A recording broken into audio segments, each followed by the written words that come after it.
Raġa wasal dak iż-żmien tas-sena fejn jirrenjaw il-briju u l-kuluri, il-mużika u s-sfin, il-maskri u l-kostumi. Dak iż-żmien tas-sena li jferrat il kulħadd kemm l-itfal kif ukoll l-anzjani. Matul is-sena mijiet ta' dilettanti jkunu għaddejjin b'ħidma ma taqta' xejn bi preparazzjoni għal karnival, ħidma li intensifikat fl-aħħar jiem qabel jingħata bidu għal din il-festa ta' briju. Voluntiera li ta' kuljum jinżdu l-imħażen lejl u nar sabiex jagħmlu l-aħħar rittokki fuq il-karrijiet tagħhom qabel ma jimlew it-toroq bil-fert li jġib miegħu dan iż-żmien tas-sena. Netnews kellem ma' Joshua Borg minn Triton Carnival Company u ma' Sean Kurmi minn Buffalo Carnival Company. Tibdih minn wara l-karnival u tibqa' dej sal-aħħar. Għandek sena sħiħa għaddej, tipprepara x-xogħol fih ix-xogħol ħafna. Minn sena għal sena dejjem jiżdiedu l-movimenti. Finanzjament 14,000, 15,000, għaw kariti jitilgħu iżjed. Skont kemm jiflaħ il-butu. Inna sena għaddejjin plus daw it-tlessin tal-Covid. Aħna tlessin naħdmu fuqu, naħsbu għalih. Il-karrijiet tal-karnival kull sena joffru temi differenti li joqtu l-gossi ta' kulħadd. Dis-sena ħdimna fuq Malta, daħanna Joe D'Amicoli, ġiet tawlinna l-bieraħ, għax huwa maħbub man-nies u t-tema Maltija nħobba ħafna jiena, speċjalment anke d-diski. Dis-sena t-tema tagħna hija il-karattri li ħoloq Walt Disney fi żmienu li llum il-ġurnata qegħdin jeqilbuhom għal films.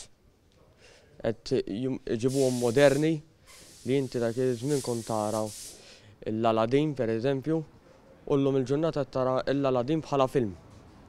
Mux bħala cartoons. Nejx għalih il-karnival. Il-biraħ minna unek bit-8 ta' filgħodu sa' 6 ta' filgħodu straight. Jiena u l-helpers kollha għax titlajnu għamil għandhom bil-fors. Il-ħamis filgħodu l-kap tal-Partit Nazzjonalista Bernard Grech għamel żjara lil dawn id-dilettanti tal-karnival fejn segwa l-aħħar preparamenti.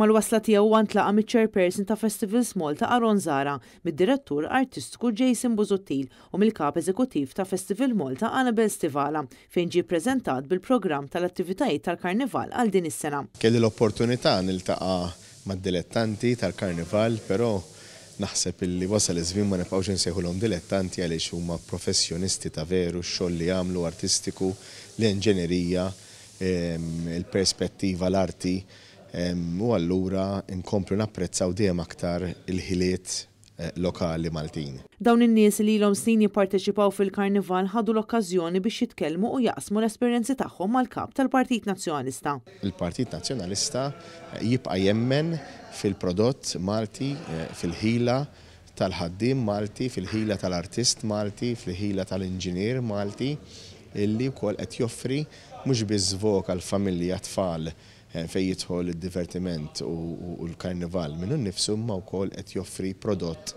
turistiku.